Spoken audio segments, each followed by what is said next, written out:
Welcome to the Family Brand Show. We're Chris and Melissa Smith of FamilyBrand.com, husband and wife, parents of 5, and we want to help you take back your family and to live life on your terms. And we know being a family can feel really overwhelming.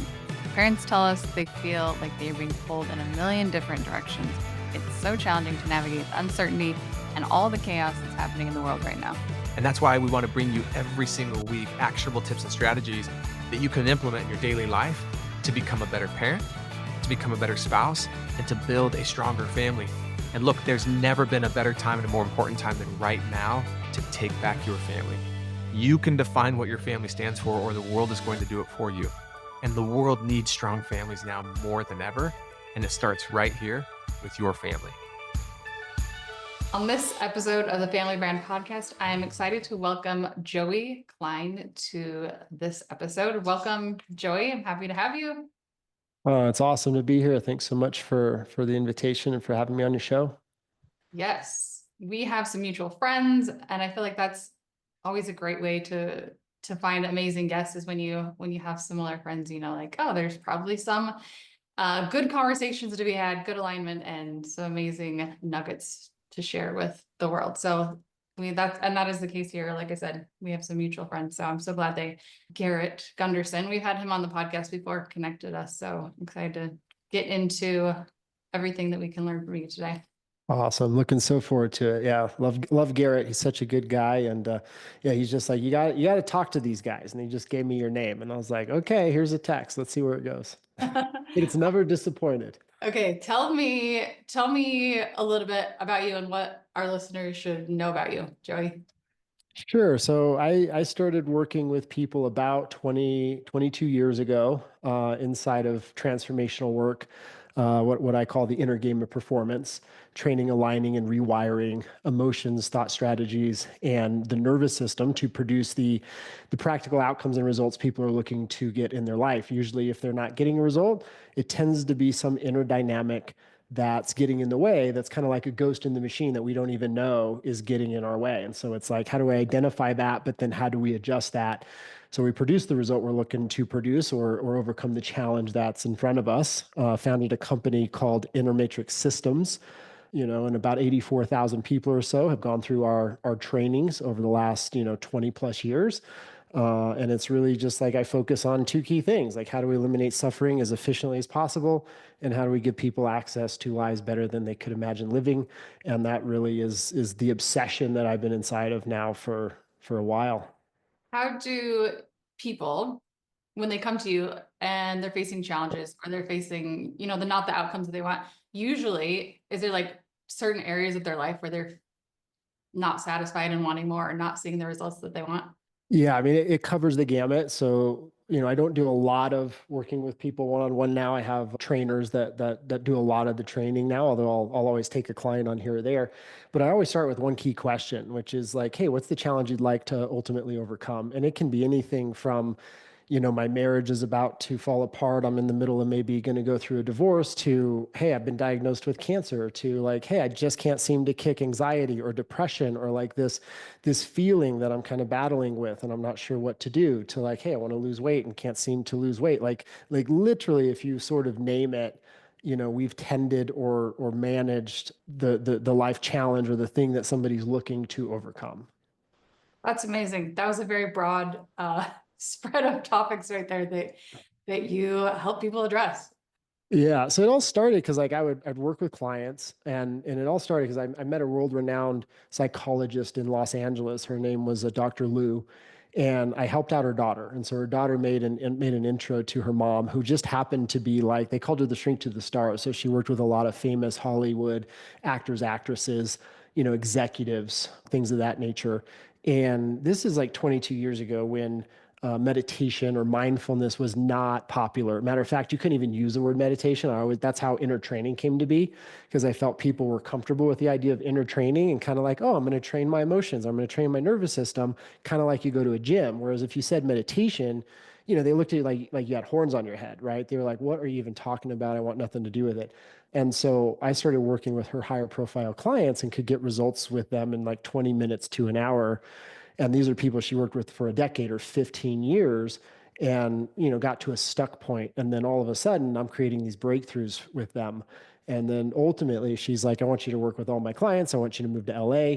I grew up in Wichita, Kansas. So LA was like a whole nother world to me. And I was like, I don't think I want to live here. That turned into 12 years. And basically that's where I got my start. And as I worked with people one-on-one, they would come to me with like, hey, I'm really having a challenge with my husband or my wife or my relationship. What do I do about this? Or, hey, I'm struggling with addiction and nobody knows that I've got this addiction going on the side and things like this. And so I would obsess about, well, how do we solve for this? Like whatever somebody brought me, I kind of had my toolkit of things that I was pretty good with inside of what I learned, inside of ancient wisdom traditions and working with a neurologist and Lou, who is the psychologist. But then if people brought me a challenge, I made it my mission to find the answer for them and figure out how to solve for it. And then what I realized was that, typically if you could solve a particular challenge for one person, it was the same framework that would solve it for 100 others. And then after I would work with maybe, 50 or 100 people one-on-one with the same type of challenge, I would realize like, oh yeah, here's the framework and here's how we go about this in the most efficient way. And that's kind of what became the curriculum that we now teach today. So everything that we do is proof of concept. It's actually produced a result. I've literally got the result hundreds of times over, kind of in the trenches with people, as I call it, from, in over 22 years, you end up covering quite a vast majority of things. And they're interconnected. It's not like addiction is an addiction issue. It's like, addiction tends to be related to relationship dynamics that aren't going well, or tends to do with, mindset issues, like the way a person is thinking about reality is the issue. And so all of a sudden, it's like you challenge for one thing, it's a little whack-a-mole game where it's like, oh, but this is actually connected to these three other things that you also have to solve for. And so, it becomes a very dynamic reality, if that kind of makes sense. Yeah, that makes a lot of sense. I know Chris, he talks often about his brothers who have since passed away and their struggle with addiction. And I know he says like, there are more tools out there than there were back then, but he always says it wasn't really an addiction issue. It was something that was like much deeper that no one really knew how to address or really what to do with it. So that's Yeah. amazing that you offer deeper healing for Yeah. people. Yeah, I think that's so well said. Like to his point, it never is an addiction issue on the surface like we often think about it. And what I find is like every behavior is driven truly by an emotion that's driving it, right? That's influencing it. And most of us, we haven't been trained to develop an awareness and sensitivity to the emotional experiences that we're actually having. And so what I have found, like an addiction as an example, is like, well, why are we drinking? It's like, well, if I feel highly anxious or I feel overwhelmed or I feel guilt or I feel shame, but I don't even know I'm feeling that way, but I know I'm uncomfortable, I don't feel great. Well, if I have a drink, it kind of numbs it a little bit. It gives me a way to cope with the inner pain in which I'm experiencing. And if that gets linked neurologically, where it's like, oh, the way I avoid this level of discomfort is to have a drink or, do a drug, or, some people it becomes working out becomes the addiction. Like I've worked with a lot of personal trainers whom seem like they have these amazing physiques, but they have these amazing physiques because that becomes their coping mechanism to challenges that they're experiencing inside. And so it's like once we learn what that trigger is in terms of the emotion or the pain that is activated by whatever might be going on in life circumstances, if we can manage the emotion directly, all of a sudden the urge to engage the addiction, really does go away, and we can then redirect to something a bit healthier. But the truth is, if we really look at it and break it down, every choice, every decision, every action we'll ever take is preceded by an emotion and a feeling that connects to a way in which we're perceiving reality, the thoughts that drives that behavior. And so a lot of people, we try to change our behavior or the thing we know we need to do, save money to become wealthy, or stop drinking so we, get healthier, or stop some behavior we're doing, or whatever it might be. But the root of it really is an inner dynamic that we need to learn to identify, target, and redefine. I'm wondering, and this is true for me, and for Family Brand, is that Family Brand is kind of an outcome to things that Chris and I went through or challenges that we faced. And one of the things that came out of it eventually is is this thing called Family Brand, where we support families in creating identities and creating like just stronger foundations and systems for their family. What inspired your work Well, for you personally? I mean, the easy answer is pain. I know a lot of people today, it's very popular. Like, I want to be a coach, or I want to help people and change their lives. And it's kind of like even a career that people can entertain. But, 22 years ago, this was not even a thing, right? There was no such thing as like the coaching industry or something like this. And so, I grew up in some very difficult circumstances. And I grew up in a little town called Andover, Kansas, outside of Wichita, Kansas. And it was like nobody was very happy. There's a lot of depression, a lot of poverty.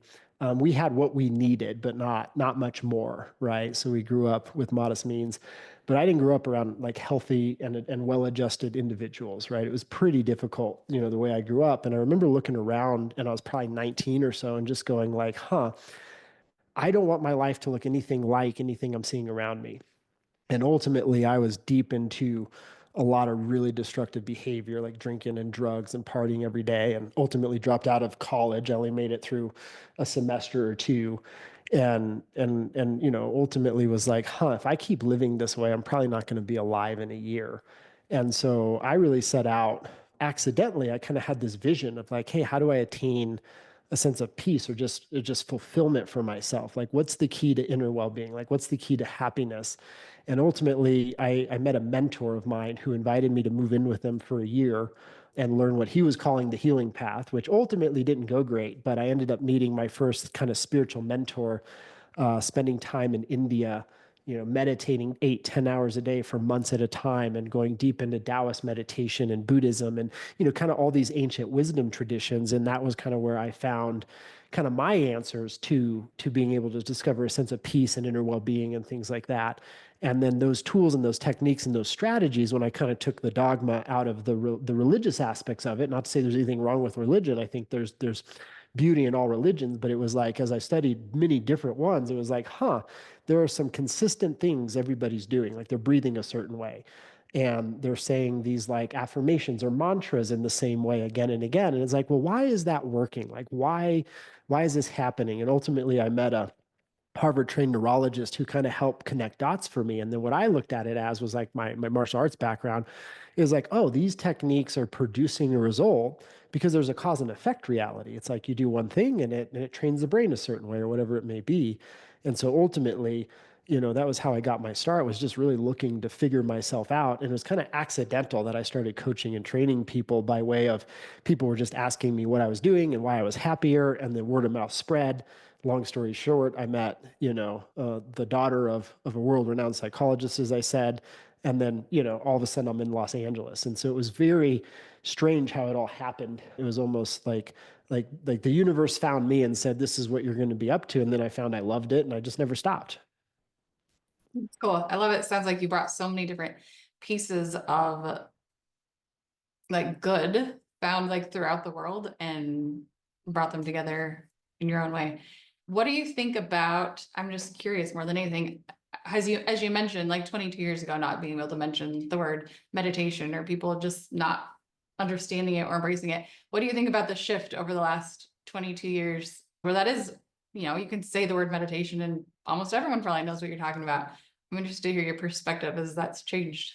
Yeah, what I've seen is like I see like there's the pros and the cons, right? Like, the pros are, when you have people like Ray Dalio, world famous, investors, and CEOs of companies, the CEO of Apple and things like this are like, oh yeah, meditation is the reason I succeeded. Everybody's like, oh, maybe I should meditate, right? So it's like, in one way, it's giving people permission to learn how to manage their emotions and their nervous system and their thoughts in a different way. It's becoming more acceptable, which is awesome, right? There's more openness to it. The con is that there's a lot of people doing many interesting things and calling it meditation. And the mind apps that are all there might help you relax, but it's also like it may not be developing the skills that are going to translate to the outcomes that somebody's really looking to produce. And so, unfortunately, there's a lot of misinformation out there now in terms of meditation and what it is and what it could potentially produce and how to go about it. So as anything, there's the benefit of like openness and more people want to learn about it and they're more willing to do it. And then on the other side, they engage things that maybe aren't qualified. And now they think that's meditation, which may or may not be helpful, and they have it in a box now. So this is why I still say what we do is inner training, just to make that distinction between the ideas people may have about meditation and inner training, if that makes sense. Yeah, that makes total sense. I could see how, yeah, the value in calling it the inner training. What, I just lost my train of thought. Okay, I know what I was gonna say. If there's someone listening who feels like, and I felt this way before, if there's like a challenge you're facing in your life and you're feeling like, I want to make some shifts inside of me, but feeling like, I don't know if I can ever change. Like, I don't know even where to begin. Where do you suggest someone begins? I think that like if we make it very simple, it's like step one is just going, hey, I got this challenge, and name it however it occurs to somebody. And for some people, it might be, I'm struggling in communicating with my significant other, or I've got nervousness as my challenge, or I want to lose weight. Like whatever the challenge is, like just name it, and then realize or give oneself permission to accept that like the challenge doesn't start with usually the outer circumstance or the byproduct, which is usually what we see, but it starts with some dynamic that's going on inside, even though it may not seem that way initially. And so the place, in my opinion, to start is like, hey, after you name the challenge, ask yourself, how do you feel? Like, what is the emotion that you're feeling as one pays attention to or is acknowledging or looking at the challenge in which they perceive in their life? And especially if it's not direct to the emotion. Sometimes people go, my challenge is depression, and that can be more like an emotion. But even depression is more a nondescript way of identifying a painful emotion that's there. Because usually when people tell me that they're depressed, as an example, and I say, well, what do you really feel? It's like, oh, I feel sadness and I can't get out of it. And we're calling it depression. Or I feel numb, or I feel anxiety and I don't know how to get out of it. And so usually there's a quality there behind the challenge, right?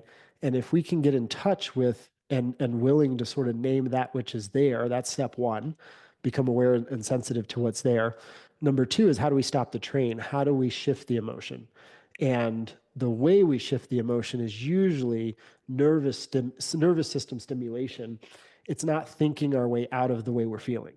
And that's the biggest distinction that I find myself training people inside of, is like, we don't shift emotions by changing our thought alone. And we don't shift emotions by taking a pill usually, or just changing our diet. It's like we usually need to learn, how do we calm the nervous system down, activate a more parasympathetic state, and then how do we activate the emotions and the feelings that we want to experience and feel. And that is the first step to overcoming any challenge, right? And so like the example I often give people in this is, if somebody says to me, I want to lose weight and I can't seem to get myself to go to the gym, we know we could go work out. There's a million programs you could find online now and see what you could do even from your home. And so if we're not executing, it's not usually the issue of not knowing what to do. It's usually, oh, I can't get myself to do it. And so that's where we need to start spending some time with ourselves and understand, what is the relationship to the challenge that we're facing going on within us, emotion, thought, and then body, nervous system. And then let's learn how to train and redefine that space, because that's going to translate to the ability to take new action in a way that one never has before. Yeah, that's cool. Transformative, which I know is like what you coach around. It's transformation. Before we started recording, you mentioned that you liked that there are 4 requirements around transformation. I would be curious to hear. Can you talk a little bit more about that? Absolutely. And like, even if we look at it as a challenge, like if somebody listening right now was to name a challenge in their life and they did these 4 things, they would see progress toward it unfolding, right? And it's like, number one is, what's the thing that I'm doing that would be helpful to stop doing? Because usually we don't see what we need to do. We may not have that information, but if we name an outcome we want to get and we're aware of what's currently happening, we can name 3 or 4 things we could stop doing. It's like, well, if I need to lose weight, I could stop eating sugar, or I could stop sitting on the couch 2 hours a night, right? It's like you usually come up with the things you could stop before you come up with the things that you should be doing instead. And then it's a matter of, hey, maybe I'm going to do a little less of this. So what's the thing I'm going to stop doing? And then number 2 is like, let's identify the things I could be doing, the things I need to start doing, the things I'm not currently doing that'll take me one micro step toward the outcomes I want to get, right? The result in which I want to attain. And then we start doing new things. So what's the new thing I'm going to start doing, the new thing I'm going to begin? So what am I going to stop? Number 1. Number 2, what am I going to begin? What am I going to start doing? And then number 3 is like, hey, I've got to get comfortable with being uncomfortable, which I think is misunderstood today. Because a lot of times when we experience fear in some form, whether it's fear itself, or we experience anxiety or embarrassment or a little bit of shame or guilt, especially when we're taking a new action, we associate that discomfort as bad, and then it gets connected to whatever the behavior is, and so we don't engage it. And so we need to master the art of being afraid and executing and taking action anyway. And again, thinking about fear, not just as fear itself, but, fear is embarrassment. So many people, they start something new, they start going to a workout class and they're like, oh my gosh, I'm awkward and I feel insecure around all these people. Well, it's like, I need to learn to be insecure, go to the gym anyway.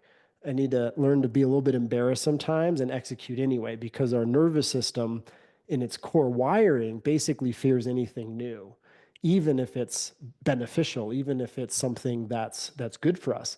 And the way to move past that and get the nervous system comfortable with new behavior is just the consistency of the execution. Like if you go to the gym every day for 2 weeks, the fear is not going to be there anymore. But you have to get comfortable with being a little uncomfortable, be in that space of fear in the way it shows up, and execute despite the fear. And then finally, as I keep saying, you have to know your result, you have to know your outcome.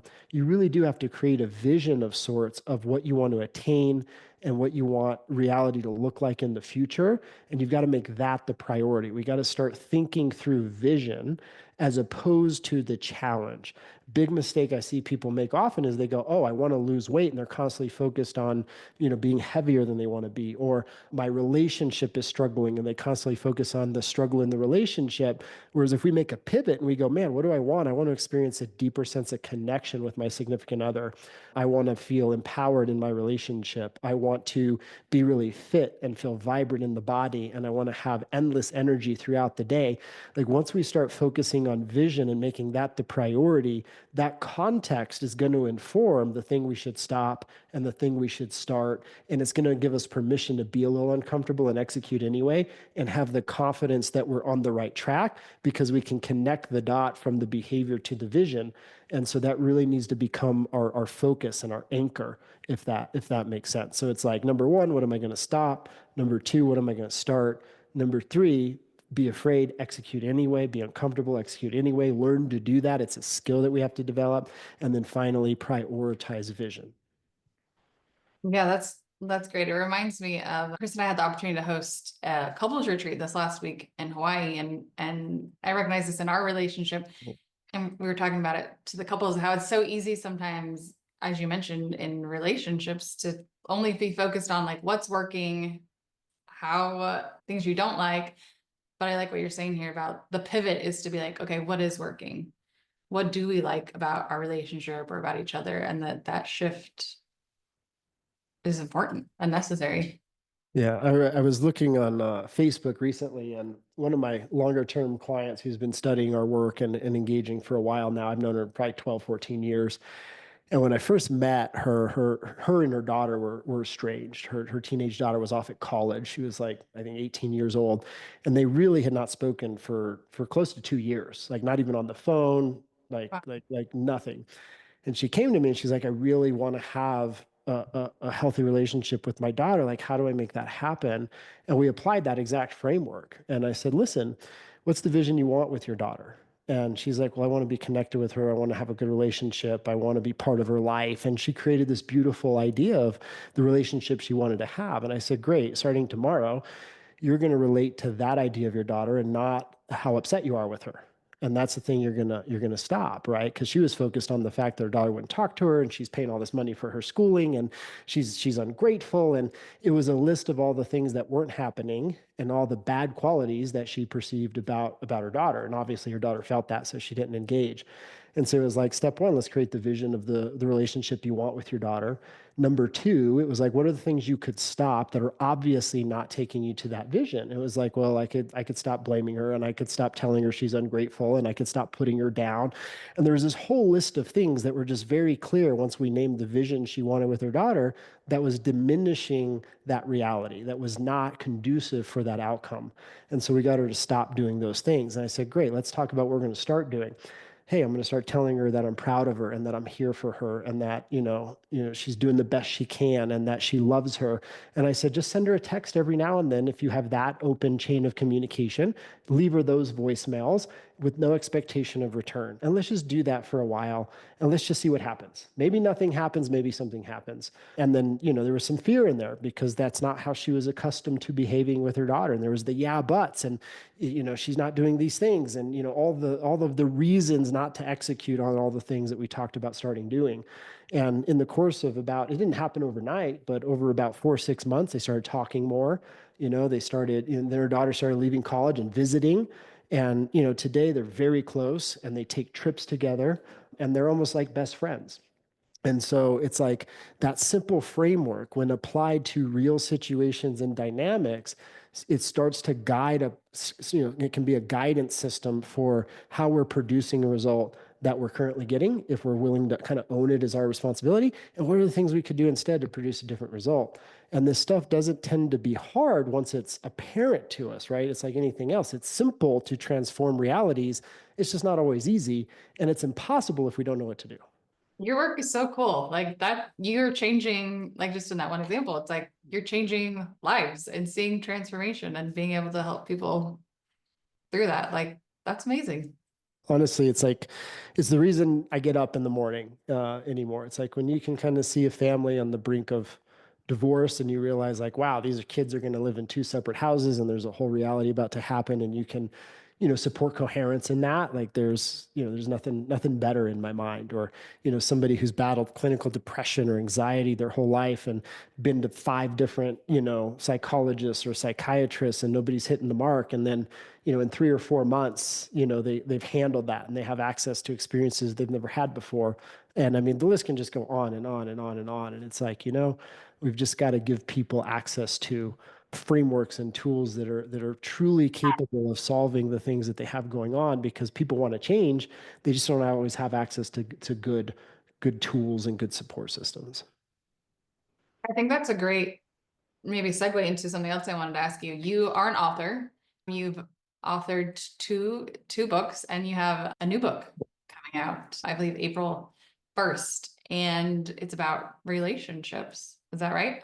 Yeah, yeah. All of the books I've ever written were written because my clients kind of begged me to do it. Honestly, I don't like writing, but I think that it's an awesome way to give people access to support. You don't have to have a ton of money. You don't have to travel to be there. And you can always open a book and apply the things you read if you're willing to put in the work. So it's like an awesome access tool. And so for years, my students and my clients, people who have come to programs are like, "Will you write a book on relationship?" Because we've conducted relationship programs for years and years.